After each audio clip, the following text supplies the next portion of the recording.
열왕기하 17장 35절로 39절까지 말씀입니다. 제가 읽겠습니다.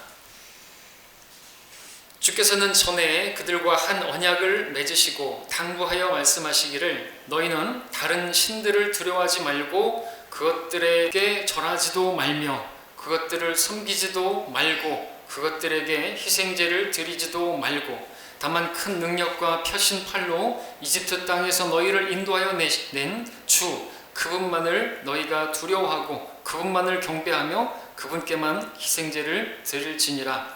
너희는 그가 너희를 위하여 기록한 규례들과 율례들과 율법과 계명을 영원 무궁토록 지켜 행하고 다른 신들을 두려워하지 말라. 너희는 내가 너희와 맺은 그 언약을 잊지 말며 다른 신들을 두려워하지도 말라. 오직 너희는 주 너희 하나님을 두려워하라. 그리하면 그가 너희 모든 원수들의 손에서 너희를 구해내리라 하셨더라. 잠시 기도합니다. 아버지 하나님, 말씀의 제목은 왜 쫓겨났는가 라는 제목이 되겠습니다. 왜 쫓겨났는가? 자, 이스라엘이 쫓겨났습니다. 그 이유를 보고자 하는 것입니다. 부제목은 하나님을 두려워하라가 되겠습니다. 답은 하나님을 두려워하지 않아서 이스라엘은 망한 것이죠. 포로로 하나님께서 약속의 땅을 가나안을 주셨는데 그들은 거기서 쫓겨나고 만 것입니다.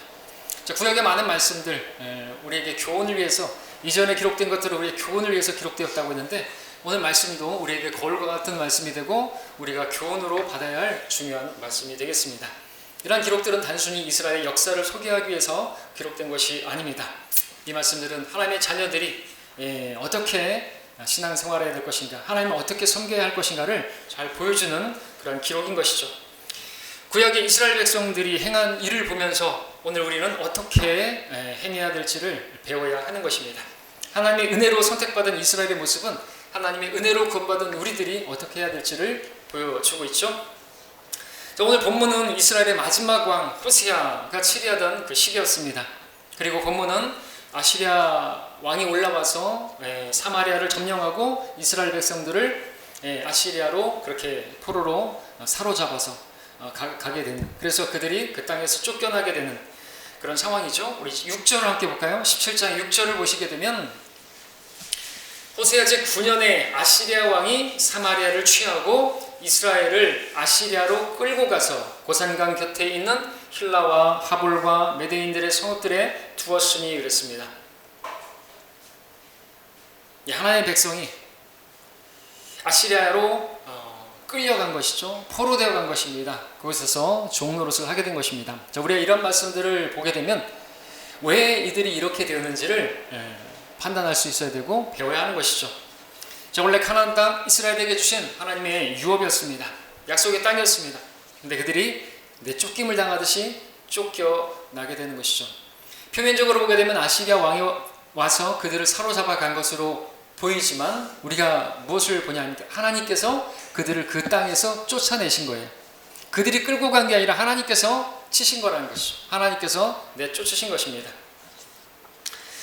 자, 근데 아시리아에 의해서 그렇게 그들은 쫓겨난 것으로 보이는데 그들은 여러 성읍, 아시리아의 성읍들로 끌려가게 되었고 종노릇을 하게 된 것인데 왜 그들은 이렇게 되었던 것인가? 왜 쫓겨나게 된 것인가? 오늘 우리가 그것을 보고자 하는 것입니다. 자, 6절을 읽었습니다. 7절을 보겠습니다. 이는 이유가 나오죠? 그들이 쫓겨난 이유가, 끌려간 이유가 이스라엘 자손이 자기들을 이집트의 파로 왕의 수하에서 벗어나게 하여 이집트 땅에서 인도하여 내신 주 그들의 하나님을 대적하여 죄를 짓고 다른 신들을 두려워하며 말씀하고 있습니다. 하나님을 두려워하지 않고 다른 신들을 두려워하고 하나님을 섬기는 것보다 다른 신들을 섬기는 그것으로 인해서 그 하나님을 죄를 짓는 것인데 하나님께 대적하는 것인데 그로 인해서 쫓겨나게 된 것이죠. 저는 여기서 이 다른 신들을 두려워하며 라는 이 마지막 말씀에서 두려워하다라는 말의 뜻을 좀 이해할 필요가 있습니다. 물론 두려워하다라는 말 자체가 물론 두려워하다, 벌벌 떤다, 무서워한다 그런 의미도 있겠지만 성경에서는요, 이 두려워하는 것과 관련해서 섬김과 관련된 것이 나옵니다. 섬기는 것이죠. 그래서 여러분들 이 문맥을 보게 되면 이 실절을 봤는데 이 다른 신들을 두려워하며 그랬는데 여러분들 33절을 보시게 되면 여기서는 바꿔서 쓰고 있습니다.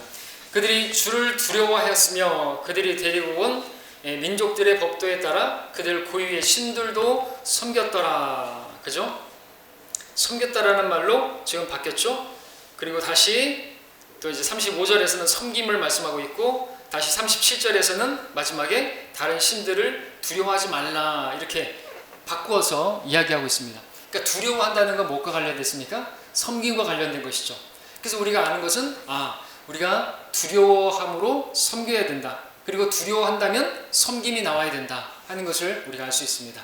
예, 그래서 이 두려워하다라는 말은 섬기는 것과 관련되어 있는 것을 볼 수가 있습니다. 잠언 14장 2절에서는요 찾지 않습니다만 정직하게 행하는 자는 주를 두려워하나 행실이 패역한 자는 그를 멸시하느니라. 정직하게 행하는 사람은 주님을 두려워하는 자예요. 주님을 두려워하니까 정직하게 행하죠. 근데 행실이 패역된 자는 왜 그러냐니까 그분을 멸시하기 때문이다 이거죠. 그분을 두려워하는 게 아니라 그분을 멸시한다, 존중하지 않는다. 그래서 그런 것입니다. 그래서 주를 두려워한다는 말은 주를 멸시하다는 말의 반대 개념이죠. 그러니까 주를 멸시하지 않고 존중하지 않는다는 그런 뜻이 되는 거죠. 시편 89편 7절에서는 하나님께서는 성도들의 집회에서 심히 두려워함을 받으셔야 할 분이시며 주의 주위에 있는 모든 자들에게 경외함을 받으셔야 할 분이시니이다. 두려움을 받으셔야 할 분이라고 말하면서 경외함을 받으셔야 할 분이라고 그렇게 대꾸법으로 나오고 있습니다. 또 시편 119편 9절에서는 그가 그의 백성에게 구속을 보내셨으며 그의 언약을 영원히 세우셨으니 그의 이름이 거룩하고 경외롭도다. 주를 두려워함이 지혜의 시작이라 했습니다. 그러니까 경외함과 주를 두려움이 함께 나오면서 따로 나오고 있습니다. 히브리서 12장 28절에서는 그러므로 우리가 흔들릴 수 없는 왕국을 받으리니 은혜를 소유하자. 우리가 이 은혜로서 하나님을 기쁘게 섬기되 경외함과 경건한 두려움으로 할지니 그랬습니다. 예, 우리가 은혜를 받은 성도들인데 하나님을 섬기는 데 있어서 기쁘게 섬기는데 두려워함 가운데 섬긴다. 그럼에도 우리가 기뻐할 수 있습니다. 하나님을 우리가 두려워하지만 그럼에도 우리는 또 하나님을 기뻐하죠. 우리가 하나님을 두려워하지만 또 하나님을 사랑합니다. 이게 사람들이 생각할 때는 이해가 안 될지겠죠. 어떻게 두려워하는 대상을 또한 동시에 사랑할 수 있는 것인가. 근데 정상적인 자녀들은요, 정상적인 부모를 두고 있는 그러한 대상은 그 아버지를, 어머니를 두려워하면서 또 사랑하잖아요. 그렇죠? 그러니까 이건 잘못된 게 아니죠. 우리도 마찬가지라는 거죠. 우리 하나님을 사랑하면서 우리 또 그분 앞에 두려워하는 그러한 이게 정상적인 것입니다. 나쁜 게 아니죠. 잘못된 게 아니죠. 그리고 그렇게 할 때 다르게 섬길 수가 있습니다. 우리가 주를 두려워하는 것. 이사야서에서는 주의 영은 마지막에 주를 두려워하는 영이다. 주의 영, 성령께서는 우리가 하나님을 두려워하는 그러한 것을 가르치시는 것이죠. 자, 하나님을 섬기는 사람들은 주를 두려움 가운데서 또 주를 경외함으로 섬겨야 된다고 했는데 이 경외라는 단어는 한자죠. 이 경외라는 말은 공경하고 두려워한다라는 그러한 말인 것입니다. 그래서 공경한다, 그분을 존경한다, 그런 의미가 되는 거죠. 그래서 그분을 두려워하는 것은 그분을 공경하는 것, 그분을 멸시하지 않는 것, 그분을 섬기는 것, 그것을 의미하는 것입니다. 자, 좀 어렵게 설명할 것 같은데 우리 하나님 어떤 분이시냐? 간단히 말하면 그분은 우리의 공경을 받으실 분, 우리의 존경을 받으실 분. 그래서 우리가 말하는 것처럼 그분은 존귀와 찬송과 영광을 받으시기에 합당하신 분이다 말씀을 드리는 것이죠. 그래서 우리는 하나님을 두려워한다, 동시에 우리 하나님을 존중해야 한다 라고 말씀을 드리는 것입니다. 그럴 때 우리는 하나님께서 약속하신 자리에서 또 하나님께서 주시고자 하는 그 약속을 받을 수가 있는 것이죠. 근데 하나님을 존중하지 않으면, 하나님을 멸시하게 되면 어떻게 되는가? 하나님도 멸시하고 우리를 내치시는 일이 있는 것입니다. 여러분들, 우리 구약에 그 사무엘 있기 전에 제사장 누가 있죠? 엘리 제사장, 그리고 그 아들 홈니와 피나스, 하나님께서 그들을 쫓아내셨습니다. 더 이상 제사장, 그 가문에서는 제사장이 있을지 않을 것이라고 그렇게 말씀하셨습니다. 이유가 무엇입니까? 그들은 왜 그 자리에서 버림을 당한 것입니까? 그 유명한 말씀 여러분 아시죠? 나를 존중할 자를 하나님께서 존중하시고 나를 멸시하는 자를 내가 소홀히 여기리라. 엘리 제사장이 하신 말씀이죠. 그 앞에서 말씀하시기를 주 하나님이 말하노라 내가 참으로 내 집과 내 조상의 집이 내 앞에서 영원히 행하리라고 말하였으나 이제 주가 말하노니 결코 그렇게 하지 아니하리라. 예, 쫓아내시겠다는 거죠. 왜요? 엘리가 그 아들들을 더 사랑해서 그들을 제지하지 않고 그렇게 막 행동하는데도 징계하지 않고 더 자식들을 사랑해서 하나님보다 그거는 하나님을 멸시한 것이고 하나님을 존중하지 않은 것이고 하나님께서 그대로 갚아주신 것입니다. 그래서 쫓아내신 것이죠. 자, 하나님은 마땅히 우리의 존중을 받으셔야 할 분이십니다. 나를 존중하는 자를 내가 존중하고. 자, 하나님을 존중한다는 게 무슨 뜻입니까? 하나님을 존중한다면요, 하나님을 존중하는 것은 우리가 그분을 맨 첫째 자리에 두는 것입니다. 맨 첫째 자리, 제일 앞에 모시는 것이죠. 제일 귀하게 여기는 것입니다. 그분을 둘째나 셋째 자리에 두지 않는 것을 의미하는 것이죠. 항상 첫째 자리에, 우리 아까 불렀던 찬양 가사처럼 주님께서 나의 모든 것 되시는 늘 내 첫째 자리, 아까 불렀던 찬양처럼 그렇게 모시는 것입니다. 우리가 하나님을 섬긴다고 하지만 많은 경우 그분을 둘째나 셋째 자리에 두는 경우가 있습니다. 그러면 하나님 못 섬기는 것이에요. 자, 하나님은 우리가 남는 시간으로 주님을 섬기는 것이 아닙니다. 그렇게 대접받으실 분이 아닌 것이에요. 그분을 위해서 가장 먼저 시간을 내어드리는 것, 그것이 우리가 그분께 해야 할 도리인 것입니다. 다른 약속들을 다 지키고 나서 나중에 그분과의 약속을 지키는 것이 아니라 다른 약속들을 다 패하고서라도 그분과의 약속을 지키는 것, 그것이 주님을 존중하는 것이죠. 우리도 그러지 않습니까? 더 소중한 사람과의 약속이 있다면요, 덜 소중한 사람과의 약속은 우리가 다음으로 미룰 수도 있잖아요. 오늘 어떤 친구가 나에게 어느 날 점심 약속을 했는데 그 시간에 하필 내 직장의 사장이, 혹시 회장님이 우수사원으로 나를 인정하시면서 점심 식사를 같이 하자고 하면 어떻게 하죠? 저 친구하고 약속이 있습니다. 점심 약속이 있습니다. 그 시간에. 예, 나중에 하시죠. 이렇게 합니까? 그러지 않죠? 누구와의 선약이 있더라도 내가 정말 존중하고 존귀하게 여기는 그분과의 약속을 더 우선히 할 것입니다. 이스라엘에는 이런 법이 있습니다. 하나님께 첫 열매를 드리는 것, 첫 소산을 드리는 것. 무슨 뜻이죠? 그분을 첫 번째로 둔다는 것입니다.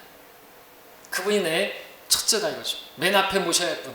여러분, 이스라엘 그들이 광야를 갈 때 그 언약궤가 맨 앞에 갔죠. 그들은 뒤를 따라가는 거죠. 주님 첫째 자리에 두셔야 되는 거예요. 섬겨야 되는 것입니다. 오늘 우리가 주의 첫날에 이렇게 예배를 드리는 이유는 무엇입니까? 예, 마찬가지라는 것이죠. 우리가 주님을 첫 번째 자리에 둔다는 것입니다.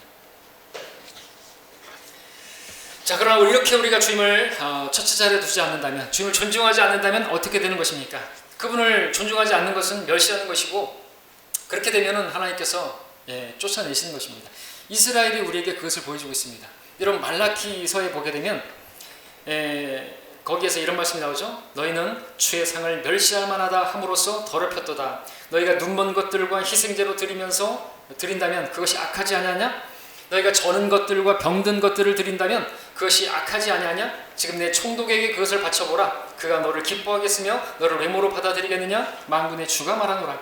너희는 주의 상은 더럽혀졌고 거기에 과실 곧 그의 음식은 멸시할 만하도다 함으로써 그것을 모독하였도다. 하나님은 이렇게 멸시했던 거죠. 존중하지 않았던 것입니다.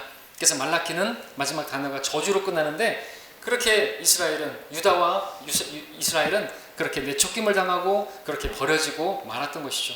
이유가 무엇입니까? 주님을 존중하지 않았기 때문에, 다시 말해서 주님을 두려워하지 않았기 때문이다 라는 것입니다. 자, 그런 일들은 말라키에서뿐만 아니라 오늘 본문에서도 있었던 것이고 반복되었었던 것입니다. 오늘 본문에서도 하나님을 존중하지 않았던 이스라엘 백성들은 결국에 버림을 당하고 말았습니다. 약속의 땅에서 쫓겨나고 말았습니다. 17장 20절을 함께 볼까요? 17장 20절을 보시면,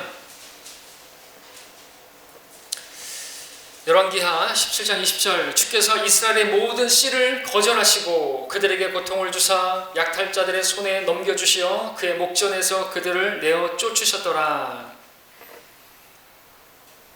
하나님께서 이렇게 하신 것입니다. 우리는 하나님께서 당신의 백성들을 다루시는 단계에 대해서 알고 있습니다. 잘못 가고 있는 백성들을 다루시는 그 단계가 있는 것이죠. 첫 번째 단계는요, 책망입니다. 하나님께서 하나님의 말씀을 통해서 우리를 책망하시죠. 하나님의 말씀인 성경이 주는 책망을 받고 돌이키게 되면 하나님의 사람으로서 온전하게 될 수가 있습니다. 그 목적으로 성경을 주시지 않았습니까? 하나님의 영감으로 주어진 것으로서, 모든 성경은 하나님의 영감으로 주어진 것으로서 교리와 책망과 바로잡음과 의로 훈육하기에 유익하니, 그렇게 되면 어떻게 됩니까? 하나님의 사람으로 온전하게 되고 모든 선한 일에 철저히 구별된다. 그래서 책망받을 때 돌이키면 그것은 복입니다. 근데 책망받고도 돌이키지 않으면 다음 단계는 징계입니다. 근데 그 징계도 돌이키지 않는다면 이스라엘 백성들처럼 버림을 당하게 되는 것이죠. 심지어는 육신의 죽음도 임할 수가 있습니다. 예, 성도를 할지라도 그렇게 될 수가 있어요. 고린도 교회 성도들 그랬지 않습니까? 그들의 죄로 인해서 교회를 그렇게 더럽혔을 때 약하게 되고 병들게 되었고 잠들었다고 말씀하고 있습니다. 17장 22절 23절을 보시면 결국에 이렇게 된 것이죠. 징계하시고 책망하시고 선지자들을 통해서 책망하시는데 안 돌이키면 징계도 하시고 그러다가 나중에는 제거하시는 것이죠.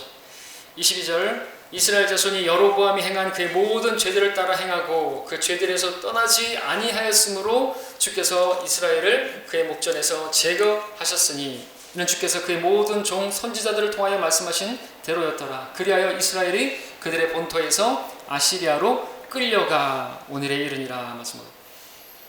하나님의 선지자들을 통해서 하나님의 종들을 통해서 말씀으로 책망을 합니다. 돌이키라고.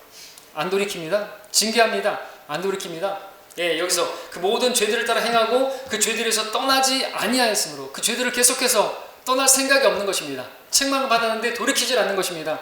그러면 하나님께서 제거하시는 것이죠. 쫓아내는 것입니다. 자, 그렇다면은 이 부분에 대해서 우리가 좀 더 구체적으로 이스라엘이 왜 쫓겨나게 되었는가, 그 이유를 오늘 말씀에서 세 가지로 정리할 수가 있는데 보도록 하겠습니다. 첫 번째는 그들이 17장 9절에서 보시면 옳지 않은 일들을 처음에는 그들이 은밀히 행했다라는 표현을 보게 되는데요. 이스라엘 자손이 그들의 하나님을 거역하여 옳지 않은 일들을 은밀히 행했으며 또 그들이 파수꾼들의 망대로부터 반격친 성읍에 이르기까지 그들이 모든 성읍에 산당들을 세웠더라.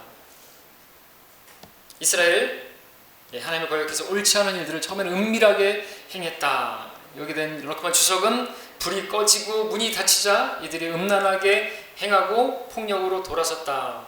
그러니까 은밀하게 행하던 그 죄들이 나중에는 공개적으로 이제 행하게 되는 것이죠. 우상 숭배로 이어지게 되는 것입니다. 그래서 12절에 보게 되면 그들이 우상을 섬겼으므로 산당들을 세우고 그러더니 우상들을 숨기고 그런 것들을 보게 되는 것이죠. 하나님께서 계속해서 책망하셨지만 하나님의 사람들을 통해서 근데 그들은 돌이키지 않았습니다. 자, 은밀하게 행하더니 나중에는 아주 공경하게 산당들 세우고 뭐 하고 우상 숭배자가 된 것이죠. 자들이 이전부터 은밀하게 우상을 섬겨오던 자들이었던 것입니다. 은밀하게 행할 때는 주위 사람들이 어떤 사람들이 그 사람들이 누군지를 몰랐겠죠. 은밀하게 행했으니까. 겉으로는 경건하게 보였고 거룩하게 보였을 것입니다. 근데 속은 우상들로 가득했던 것입니다. 자, 경건과 위선의 차이를 아십니까? 경건한 사람은 하나님 보시기에 어떻게 합당하게 살까 애쓰는 사람들입니다. 위선자들은 사람에게 어떻게 보일까 그렇게 살아가는 사람들입니다. 자, 이런 위선적인 행동은 탐심에서 비롯된 것입니다. 성경은 탐심은 우상숭배라고 말하고 있습니다. 탐심은 우상숭배다. 자, 오늘날 많은 성도들이 신약 성도들도 마찬가지입니다. 탐심을 멀리하지 않음으로 해서 하나님께 버림당하고 있는 것이죠. 그들의 안에 있는 우상 그것을 제거하지 않아서 하나님께 버림을 당하고 있는 것이죠. 사람들에게 인정받기 위해서 또 교회 안에서 인정받기 위해서 애를 쓰지만 하나님 앞에서 정작 어떻게 보일까 하는 것은 생각하지 않기 때문에 사람들의 시선 때문에 사람들에게 어떻게 보일까 그거 하다가 결국엔 하나님께 버림당하는 것이에요. 교회 안에 어떤 성도들은 참 신실해 보이고 근데 없어져 버려요. 왜 그런 것입니까? 그것은 우리가 쫓아낸 게 아니에요. 하나님이 쫓아내신 것이죠. 위선적으로 행동했기 때문에 그렇습니다. 다 그래요. 우상이 있는 것이에요. 그들 안에. 그것이 자녀가 됐든 부모가 됐든 자기 사업이 됐든 뭐든 그것 때문에 제거하지 않으면요 다 드러나게 되어 있단 말이죠. 사람들에게 인정받기 위해서 마음을 쓰지만 그 마음 때문에 하나님께 인정받을 수 없게 되는 그 길을 가게 되면 그 마음은 옳지 않은 일을 은밀하게 행하는 것이고 위선적인 마음이며 그 마음을 따르게 되면 결국에 하나님께서 쫓아내신다는 것을 발견할 수가 있는 것입니다. 두 번째는 그들이 하나님의 말씀을 거절하고 헛된 것을 쫓았기 때문이다. 17장 15절을 보시면 또 그들이 주의 규례들과 주께서 그들의 조상들과 맺으신 주의 언약과 그들에게 주신 그들에게 증거하신 주의 증거들을 거절하고 헛된 것을 쫓아 허망하게 되었으며 주께서 그들에게 당부하시어 그들 주위에 있는 이방인들과 같이 행하지 말라 하셨는데도 그들을 따라갔더라. 자, 이들에게는 하나님께서 주신 말씀이 있었습니다. 근데 그 말씀을 존중하지 않았습니다. 아셔야 될 것은 그 말씀은 하나님이셨느니라. 그것이 선지자들을 통해서 주어진 말씀이든 기록된 말씀이든 그 말씀을 존중하지 않는 건 곧 하나님을 존중하지 않는 것이고 그 말씀 앞에 두려워하지 않는 것 곧 하나님을 두려워하지 않는 것입니다. 오늘도 마찬가지예요. 오늘날 저를 통해서 말씀하시죠. 그러면 그 말씀을 여러분들 사람의 말로 받지 마시고 하나님의 말씀으로 받으실 수 있어야 되는 것입니다. 그 여러분 자신을 위해서 그렇게 받아야 되는 것이죠. 기록된 말씀을 읽을 때도 마찬가지입니다. 나에게 실시간으로 하시는 말씀으로 받을 수 있어야 돼요. 그것이 우리에게 생명이니까. 이 말씀이 하나님이시기 때문에 그렇습니다. 하나님을 사랑하면 말씀을 지켜야 된다 그랬죠. 하나님을 두려워하면 그 말씀 앞에도 우리가 두려워할 수 있어야 되는 것입니다. 그러지 않으면 어떻게 됩니까? 결국에는 이방인들의 길을 따르게 되는 것입니다. 그 말씀을 거절한 이들, 결국엔 이방인들을 따르게 됐습니다. 오늘날 신약 성도들도 마찬가지입니다. 주님께서 말씀하신 것을 거절하게 되면 결국 헛된 것을 쫓아가게 되고 험한 것을 따르게 되고 이 세상의 영화는요, 그것은 아무것도 아닌 것입니다. 풀의 꽃과 같은 영광이라고 했습니다. 얼마나 빨리 시드는지 몰라요.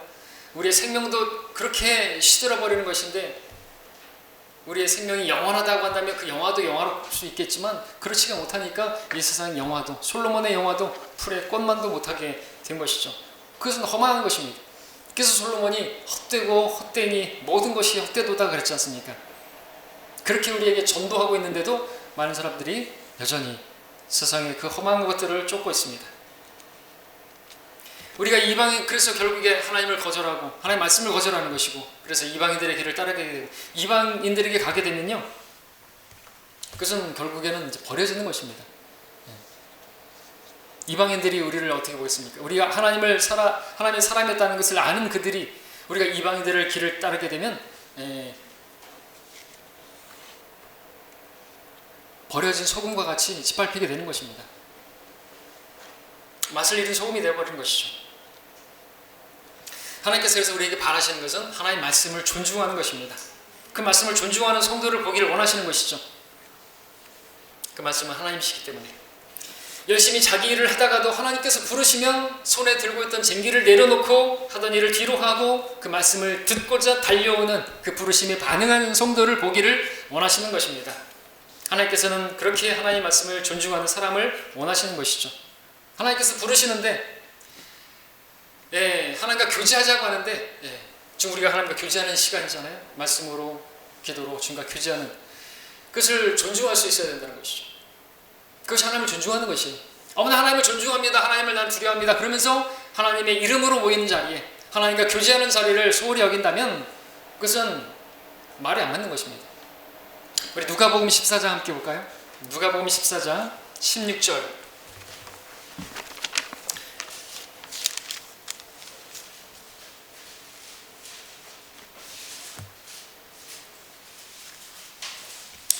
자, 이런 목적으로 한 비유의 말씀을 하셨는데요. 우리 하나님을 정말 부르심을 존중해야 됩니다. 어떤 사람이 한 성대한 잔치를 베풀고 많은 사람을 초대하죠. 14장 16절 보면은 그때 주께서 그들에게 말씀하시기를 어떤 사람이 성대한 저녁을 마련하고 많은 사람을 초대하였더니 그러면서 이제 17절에서 식사 시간이 되어서 초대한 사람들에게 자기 종을 보내서 말합니다. 오소서 이제 모든 것이 다 준비되었나이다. 그런데 어떻게 했습니까? 여러 사람들이 다 사양합니다. 거절합니다. 가지 못하겠다고 말합니다. 18절에서 어떤 사람, 첫 번째 사람은 내가 밭을 샀는데 가서 그것을 봐야 하니 나는 불참하겠다고 말하고, 또 19절에서 한 사람은 소 5겨리를 샀는데 그것을 시험해 봐야 한다 그러고, 20절에서 또 어떤 사람은 장가를 들었으니까 못 가겠다고 그렇게 말을 하는 것입니다. 다 이유가 있습니다. 그 이유도 충분해 보입니다. 근데 그것이 그들에게 있어서 더 소중했던 것이죠. 자, 이것은 주님을 존중하는 문제에 관한 그런 말씀을 비유로 해주시는 것입니다. 자, 이들은 주님의 초청보다도 현재 자기가 하고 있는 그 일이 더 소중하다고, 더 그것을 존중한 것입니다. 그들은 주님과 식사하는, 교제하는 그 일은 둘째 자리에, 셋째 자리에 둔 것이죠. 주님과 교제하는 그 만찬, 성경에서 식사하는 것은 교제하는 것입니다. 우리는 식사할 때 막 밥만 먹지만 저기는 같이 교제하면서 몇 시간 때 밥 먹기도 하는데 교제하는 것입니다. 근데 그 교제를 소홀히 하는 것이, 그러한 주님과의 교제는, 그러한 만찬은 나중에 해도 된다고 생각하는 그 생각이 그 약속을 뒤로 한 것이겠죠. 그러나 하나님의 부르심에 존중하지 않는다면요, 하나님께서도 그를 존중하지 않으시는 것이에요. 자, 여러분, 하나님께서 부르실 때 그 부르심에 응할 수 있기를 바랍니다. 하나님께서 여러분을 먹이시려고 하실 때 여러분들 달려올 수 있기를 바랍니다. 다른 어떤 일들을 보다도 그것들을 내려놓고 하나님 앞에 나올 수 있기를 바랍니다. 하나님의 말씀을 들을 수 있기를 바랍니다. 자, 주님께서 이 말씀을 하신 다음에 이렇게 말씀하셨습니다. 26절, 27절입니다.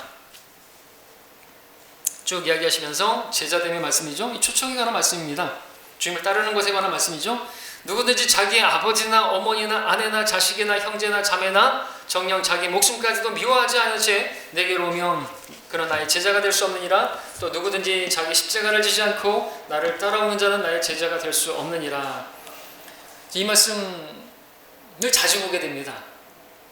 여러분들, 이 말씀이 지금 3주째 보게 되는 말씀인 걸 아십니까? 수요일날도 봤습니다. 4번째로 보는 것이네요. 저는 전혀 의도한 게 아닌데 이 말씀으로 자꾸만 오게 되는 것을 보게 됩니다. 하나님께서 우리가 우리 중에는 이제 쫓겨나는 사람이 없기를 바라시는 것이죠. 주님을 따르려고 하면요, 우리가 주님께서 나를 위해서 값을 다 지불하심으로 구원을 받았으면요, 이제 구원받은 이후에 내가 비용을 계산하고 내가 주님의 제자로서 주님을 따르는 길에 있어서 어떤 고난도 어떤 핍박도 감수할 수 있어야 된다고 그렇게 말씀해 주시는 것이죠. 자, 이스라엘은 그런데 그러한 말씀들을 존중하지 않았습니다.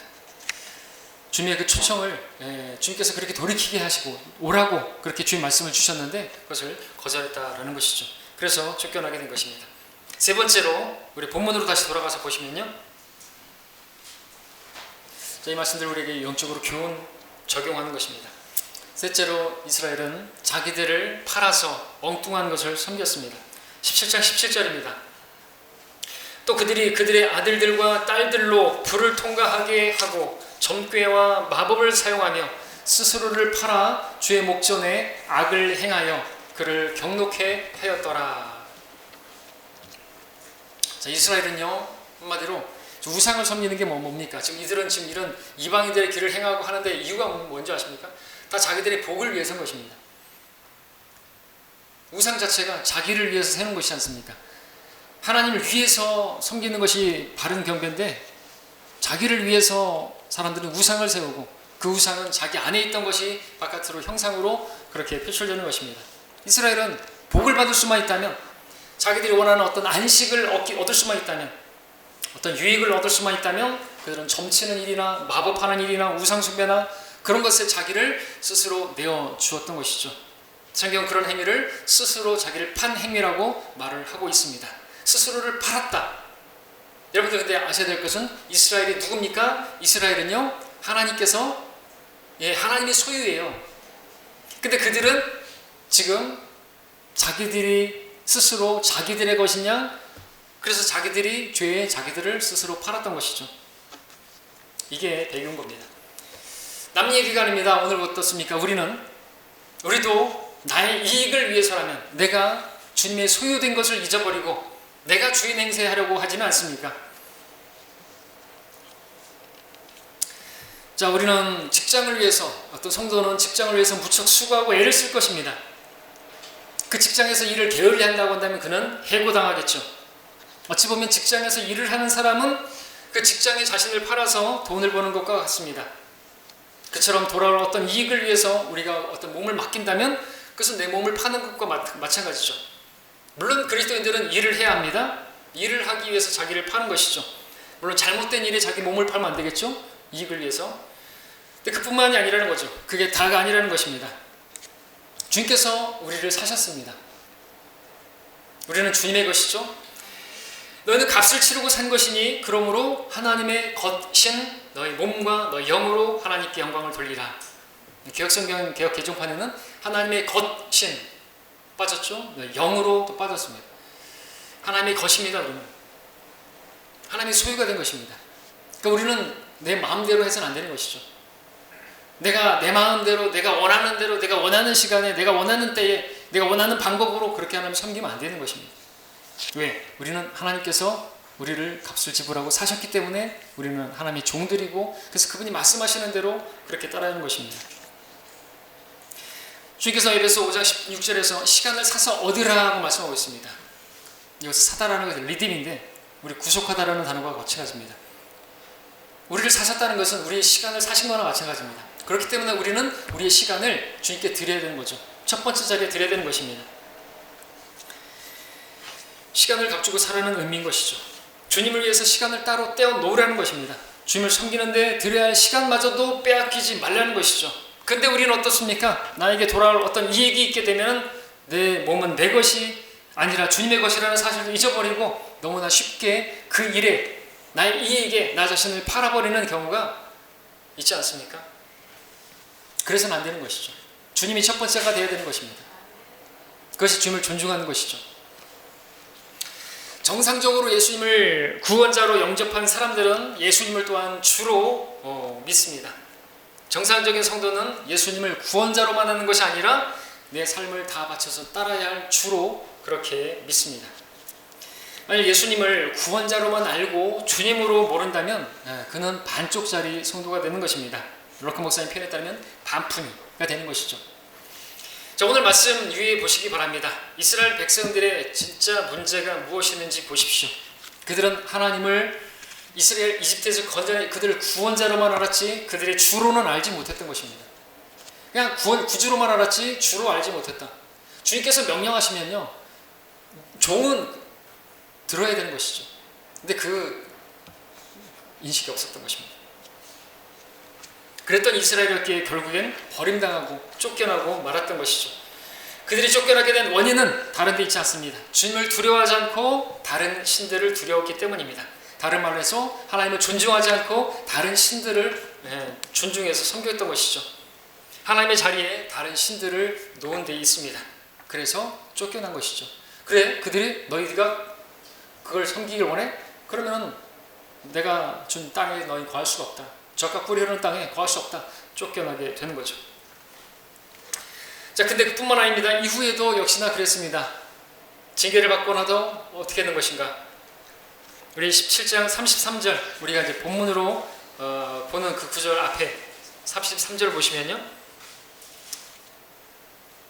주를 징계를 받고 이제 하나님을 두려워하긴 하는데 하나님도 두려워하고 또 신도들도 두려워합니다. 33절에 그들이 주를 두려워하였으며 그들이 데리고 온 민족들의 법도에 따라 그들의 고유의 신들도 섬겼더라. 아까 읽었던 것처럼. 자, 이런 그들에게 하나님께서는 앞서 하나님을 두려워하는 법에 대해서 가르쳤습니다. 27절, 28절에 있습니다. 그러자 아시리아 왕이 명하여 말하기를 너희는 거기서 데려온 제사장들 중 하나를 그곳으로 데려다가 그들로 가서 거기에 거하게 하며 그로 그 땅에 하나님의 법도를 그들에게 가르치게 하라 하니 그들이 사마리아에서 잡아간 제사장들 중 하나가 베델로 와서 거하며 사람들에게 어떻게 주를 두려워해야 하는가를 가르쳤더라. 이방 왕이 제사장에게 명해서 너희들은 도대체 하나님을 두려워하지 않는, 그래서 그들이 그렇게 됐기 때문에 어떻게 하나님을 두려워하는가를 배우게 되는데 이방 왕을 통해서 가르쳐. 이게 얼마나 수치스러운 일인 것입니다. 주위에서 여러분들 이방인들이 너는 하나님을 두려워하는 법을 좀 배워야 되겠다, 이렇게 말하면 얼마나 수치스러운 것입니까?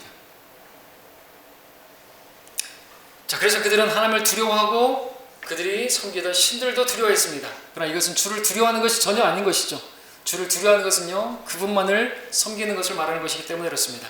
34절을 보시면 그들이 이전의 법대대로 행하여 오늘에 이르렀으니 그들이 주를 두려워하지도 아니하며 주께서 이스라엘이라 이름하신 야곱의 자손에게 명하신 그들의 규례들과 율례들과 율법과 계명을 따라 행하지도 아니하였더라.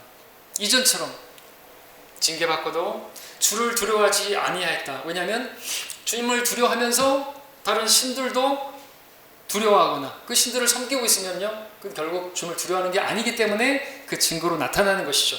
그래서 여기서 그대로 이전에처럼 주를 두려워하지 않는 그런 것으로 다시 돌아가는 것입니다. 때문에 주님께서는 36절 우리가 읽었던 본문 중심 구절일 수 있는데요, 주님께서 뭐라고 말씀하십니까? 우리 한 목소리로 읽을까요? 36절 시작. 다만 큰 능력과 켜신 팔로 이집트 땅에서 너희를 인도하여 내신 그분만을 너희가 두려워하고 그분만을 경배하며 그분께만 희생제를 드릴지니라. 그리고 39절은 제가 읽습니다. 오직 너희는 주 너희 하나님을 두려워하라. 그리하면 그가 너희 모든 원수들의 손에서 너희를 구해내리라 하셨더라. 그분만을 두려워하라는 것이죠. 오직 주 너희 하나님을 두려워하라고 말씀하고 있는 것입니다. 하나님께서 오늘 이 말씀을 듣는 저와 여러분에게 말씀하시는 것입니다. 오직 하나님만 두려워하라. 하나님을 두려워할 거면요, 그분만을 두려워해야 된다는 것이죠. 그러면은 사람들을 두려워하지 않을 수 있겠죠. 또 우리가 다른 것들에 눈길 돌리지도 않을 수가 있을 것입니다. 이방의 길을 따르지도 않을 수 있을 것입니다. 하나님의 말씀을 존중할 수 있을 것입니다. 문제는 하나님을 그분만을 두려워하지 않기 때문이죠. 자, 하나님도 두려워하고 다른 신들도 두려워하던 이스라엘처럼 되지 말고 오직 하나님만 두려워하는 하나님의 사람이 되기를 바라십니다. 하나님을 두려워한다고 말은 하지만 실제로는 다른 것들을 존중하고 다른 것들을 앞에 둔다면 하나님께서는 기뻐하실 수 없습니다. 그럼 멸시하는 것이죠. 하나님께서 여러분을 부르시는, 하나님께서 여러분에게 정한 시간에 여러분들이 달려올 수 있기를 바랍니다. 하나님을 두려워하는 것은 그분을 주님으로 존중하고 그분을 첫째 자리에 두는 것입니다. 이것이 우리에게 필요한 것입니다. 자, 말씀을 정리하겠습니다. 자, 십자가에 못 박히신 우리 주 예수 그리스도를 바라보시기 바랍니다. 우리 믿음의 창시자요 완성자이신 그분, 그분은 우리의 구주가 되시는 분이시고 또한 주가 되시기 위해서 십자가를 지신 분입니다. 여러분, 그분을 구세주로만 하지 마시고 주로 아셔야 됩니다. 사도행전 2장 36절에서 그러므로 이스라엘의 온 집이 분명히 알 것은 너희가 십자가에 못 박은 이 예수를 하나님께서 주와 그리스도가 되게 하셨느니라. 5장 31절에서도 이분을 하나님께서 오른손으로 높이셔서 통치자와 구주가 되게 하셨으니 말씀하고 있습니다. 예수님을 구주로 받아들였다는 것은 그분을 통해서 내 모든 죄가 용서되었다는 것을 믿은 것입니다. 이렇게 믿었다면 그분께서 나를 주님의 피값으로 지불하고 상받은 내가 주님의 소유가 되었다는 것을 또한 믿어야 됩니다. 그렇다면 그분을 나의 주로 믿어야 되는 것이죠. 주님을 주로 믿는다면 우리는 그분의 말씀에 순종해야 되는 것입니다. 그분의 말씀에 순종하기 위해선 그분을 존중해야 되고요, 그분을 존중한다고 한다면 여러분들 다른 것을 앞에 두지 마셔야 되는 것입니다. 여러분의 가족이든 여러분의 물질이든 여러분의 일이든 앞세우면 안 되는 것이에요. 하나님께서 그러면 멸시하십니다. 하나님께서 쫓아내시는 것입니다. 그것을 우리가 두려워해야 되는 것입니다. 그래서 주를 두려워하는 것이 지혜의 시작이라고 말씀하고 있고 섬김의 시작인 것입니다. 자, 그러므로 오늘 이 말씀을 들은 여러분 모두에게 주를 두려워함으로, 그래서 주님을 존중하고 그래서 주님을 섬기는 그런 우리가 되기를 바람으로 말씀을 전했습니다.